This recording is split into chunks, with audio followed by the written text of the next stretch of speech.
Welcome to the pod key summary of Stephen Colbert. Stephen Colbert's career makes a lot more sense when you put the whole arc together. Private grief, obsessive performance, a fake pundit who turned into a very real civic force, and then a late-night empire ending under a cloud of money and politics. What's striking is how often the same thing shows up in different forms. Comedy for him isn't just jokes, it's structure, disguise, argument, and sometimes a way to keep going when life would otherwise blow a hole straight through you. Colbert has talked about the 1974 plane crash that killed his father and two brothers as the event that left him emotionally detached, with the feeling that nothing made any sense. Later, he connected that loss to his need to keep creating, saying performance helped keep him from spinning apart like an unweighted flywheel. That's a pretty vivid way to describe making art as stabilization, not just ambition. There was another early redirection too. A surgery for a perforated eardrum left him deaf in his right ear, which ended his childhood plan to become a marine biologist.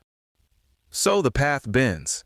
Science is out, theater and comedy move in, and even the supposedly nerdy stuff becomes training.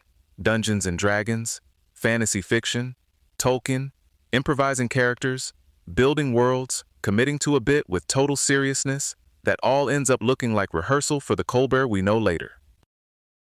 His signature TV persona worked because it wasn't just a guy mocking conservatives from a safe distance. It was a very specific creature, a well-intentioned, poorly informed, high-status idiot. That let him expose the confidence tricks of political media, the way certainty can sound smarter than knowledge, and the way status can cover for emptiness. The Colbert Report also made a smart structural move. Instead of treating the daily news as the main event, it made the host character the subject and turned cable news conventions themselves into the joke. You can feel the targets there. The O'Reilly Factor, Hannity, Glenn Beck, personality-driven shows, where the performance of authority matters as much as the facts, sometimes more. And then there's truthiness introduced on the very first episode. A made-up comic word became real political vocabulary, winning Word of the Year honors and sticking because everybody instantly recognized the disease it described. The 2006 White House Correspondents' Dinner is still one of those moments people talk about because the room really did not enjoy being told the truth in that voice. Colbert went after George W. Bush, but he also went after the press corps for repeating official decisions instead of investigating things like NSA surveillance, secret prisons, weapons intelligence, and global warming. In the room, the response was chilly enough to freeze glass. Outside the room, online attention exploded. The Colbert Report's ratings jumped 37% the next week, and the performance became one of the defining political cultural moments of that year. That pattern kept repeating with the Colbert Super PAC too. He took the absurd rules of the Citizens United era and turned them into a tutorial people actually wanted to watch. That was one of his special skills, explaining a broken system by playing inside it until the logic looked as ridiculous as it really was. Colbert is usually treated as an uncomplicated figure of the left, but he's never described himself that simply. He said he's more conservative than people think, while also calling himself a Democrat or left of center. Part of that comes from his political evolution.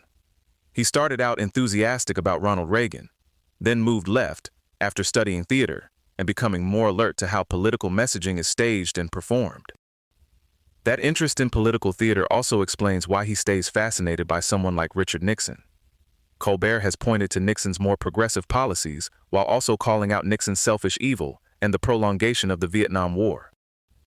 In practice, Colbert has backed a range of progressive positions, including Medicare for all, abortion rights, immigrant worker protections, criticism of drone strikes and NSA surveillance, and support for Gaza ceasefire protests. At the same time, he's willing to criticize Democrats too, including suggesting in 2024 that Joe Biden should withdraw from the presidential race. So the through line isn't party loyalty as much as a dislike of power becoming complacent, hollow, or extreme. One of the clearest examples of Colbert stepping out from behind the joke was his 2010 congressional testimony on migrant labor. He began in comedic mode, but the core argument was serious and direct.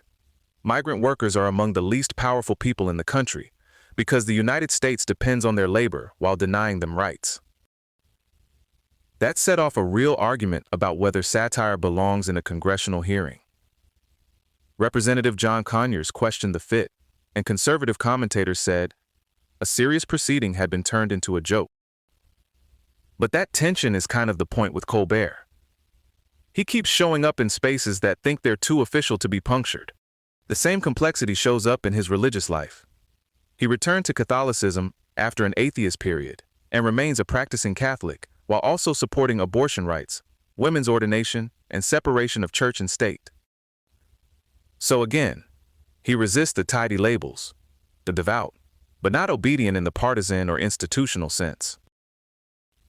Then there's the latest turn. CBS announced in 2025 that it would end The Late Show in May 2026 and retire the franchise altogether. Officially, the reason was business, high production costs, and declining ad revenue, even though the show had reportedly been late night's #1 program for 9 straight seasons. That explanation landed badly because of the timing. Paramount had just settled with Donald Trump over a 60 Minutes lawsuit, while seeking regulatory approval for its merger. So suddenly, the cancellation didn't feel like a simple spreadsheet decision. Jimmy Kimmel called the financial story nonsensical. David Letterman said the network was lying, and Trump celebrated the cancellation, which did not exactly calm anyone down. And then Colbert did something beautifully on brand. Right after the finale, he popped up on a public access program in Monroe, Michigan, joking that it had been an excruciating 23 hours since he was last on television. It's funny, but it's also a pointed image. If the corporate stage disappears, the performer just finds another stage, even a tiny local one with cables showing, and no glamour at all. Colbert's cultural footprint is weird in the most enjoyable way. At least 5 species have been named after him, including a trapdoor spider, a diving beetle, a stonefly, a parasitic wasp, and a rove beetle. There's also the NASA treadmill on the International Space Station, renamed Colbert, short for Combined Operational Load-Bearing External Resistance Treadmill, after his fans won an online naming contest by a lot. Roughly 230,539 votes, about 40,000 more than Serenity Democracy, but make it extremely online. And some of his stunts had concrete civic value too.